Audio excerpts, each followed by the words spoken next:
So this lawsuit has been going on for a little while now, but apparently we now have an answer to this lawsuit, and it is a crazy one. I really didn't think it was going to go this way, but it did. So in a wild turn in events for Subnautica 2's lawsuit, a judge has ordered Krafton to restore the fired Unknown World CEO and give them 9 more months to earn $250 million in bonuses. The litigation is still ongoing, but this ruling represents a major loss for Krafton.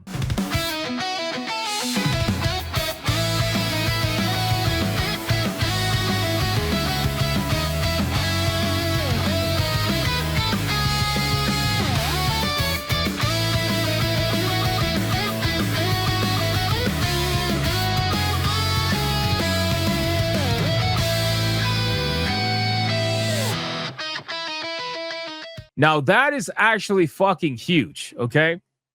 I didn't know that they could even do that. I didn't know that they could actually force a company to hire someone back. I didn't even know that was a thing, but apparently it is. 9 months after Krafton gutted the leadership of Subnautica 2 studio Unknown Worlds, leading to an acrimonious legal dispute, a judge has ordered that former CEO Ted Gill be reinstated and that control over the game's early access release schedule be returned to him. The judge also extended the $250 million earn-out period that was central to the dispute to at least this, September 15, 2026. Krafton breached the EPA, which is the equity purchase agreement, by terminating the key employees without valid cause and by improperly seizing operational control of Unknown Worlds.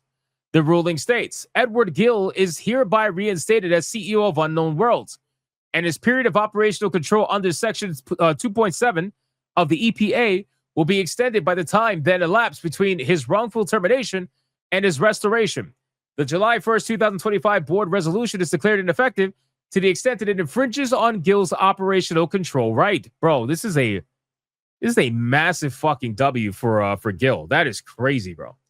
Krafton is enjoined from circumventing Section 2.7 or impeding Gill's authority over the early access launch of Subnautica 2 and must immediately restore his access to the Steam platform.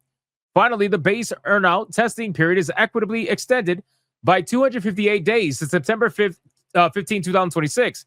And Fortis, the law firm representing Unknown Worlds, retains its contractual right to further extend the testing period to March 15, 2027.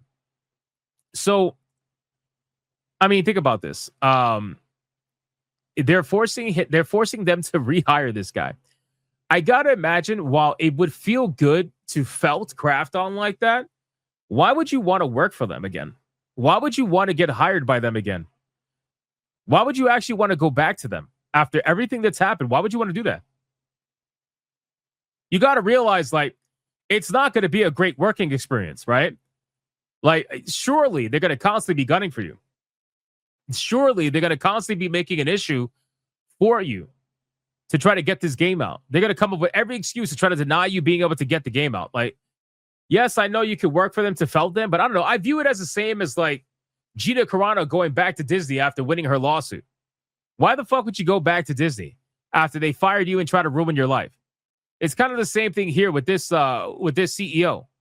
Why would you go back to them after they fired you and try to gyp you of $250 million? I don't know. It just seems a little odd to me.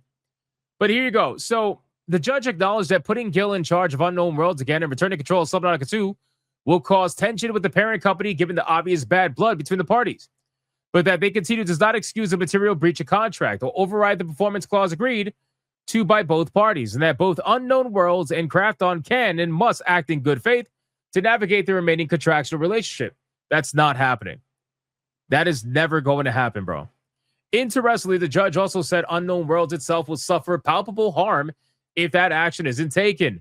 Unknown Worlds is being run by a part-time CEO who manages another studio and had never played Subnautica before his appointment.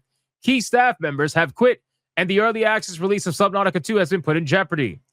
Lest there be any ambiguity, the judge declared very early that they found Krafton terminated the Unknown World studio head specifically to avoid paying out a $250 million bonus that would have been required if Subnautica 2 achieved specific sales targets following its early access launch, essentially agreeing with the central point of argument of the former Unknown World head of studio. When an employer faces a contractual payout it wishes to avoid, it is heavily incentivized to go rummaging through the employee's history to find any reason it can to announce the termination was really for cause. That is precisely what happened here.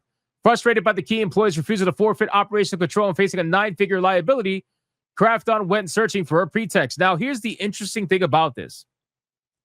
You guys ready for this? I don't know if you're aware of this, but did you know that Krafton's CEO, and this is all part of the lawsuit, by the way, Krafton's CEO was caught utilizing multiple times ChatGPT to try to figure out how he can gyp them of the money and get out of paying them? He literally has logs in ChatGPT that were pulled for court showcasing that he was trying every way to actually figure out how not to pay these people. Like, he wrote his own confession in writing, basically, through ChatGPT, which is fucking crazy. Isn't that crazy? Like, bro, how stupid are you? How stupid are you? Like, you got to be dumb. But in any case, this court of equity would not permit a party to use the after-acquired evidence doctrine to fabricate cause where the evidence shows the termination decision was made for different reasons. The doctrine prevents a wrongdoer from profiting from concealed misconduct. It does not grant an employer a license to retroactively invent grounds for termination. The judge ruled that formally ordering the restoration of Gill's fellow Unknown Worlds chiefs, studio co-founder Max McGuire, and Subnautica designer and director Charlie Cleveland was not necessary to remedy the contractual breach because they had entrusted their authority to Gill, and with Gill returned to the CEO role, he has the discretion to bring them back or not as he sees fit. Other parts of the case are still ongoing, and it's not clear whether Krafton will or even can appeal this ruling, but it's clearly a major loss for the company. Yeah, this is beyond major. Krafton said the following: while we respectively disagree that with today's ruling, we are evaluating our options as we determine our path forward. Krafton said in a statement provided to PC Gamer, today's ruling does not resolve the former executive's claim for damages or an earnout related to Subnautica 2, with further litigation still pending. In the meantime, Krafton's immediate focus remains unchanged, delivering the best possible game to Subnautica's fans. Krafton also announced today that CEO Kim Chang-han earned more than 8 billion won or $5.4 million. Damn. I mean, a judge ordering them to pay out the bonus is one thing, but a judge saying, hey, you need to give these people back their jobs, because I'm a judge, that seems like a two-bop legally. I mean, listen, I think that, again, I never knew that a judge can force you to hire somebody. It seems like they can only do it temporarily. They can't force you to hire them forever, obviously, which is why they're putting a time frame on it. But I think in this scenario, they're forcing them to hire them back because that way he can actually try to get this game out there and see if he can hit the targets that Krafton initially had set in order to get the bonus. And if he can't hit it, well, then that's his own fault. But I think Krafton is going to absolutely fuck with him. I mean, why wouldn't they? Why wouldn't they try to fuck with him and try to deny him every chance he gets to try to complete the game? Of course they're going to. You know, Subnautica 2 won't release, will it? I think it will.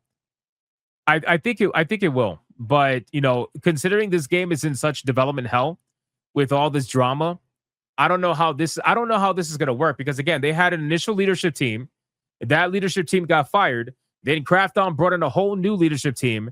They've been working with them for a few months, 9 months now. And now Krafton's about to hire this guy back again, most likely, which means he's now going to probably bring in his own team again. It's just all over the place. It's too much. It's all over the place, man. I don't know what to make of this. They will make his life hell. Of course they're going to make his life hell. They're going to try to sabotage the shit out of him. It's the hardcore mode says it's wrongful termination. It's something that BioWare old developers should have done. I don't know, man. I think at this point, I don't think that he's going to be able to hit his targets because they're going to ensure everything possible that he doesn't. So it really does seem like a massive waste of time. But the judge doesn't see it that way, I suppose, and is trying to get this to go in this direction. So I guess we'll see what ends up happening with all this.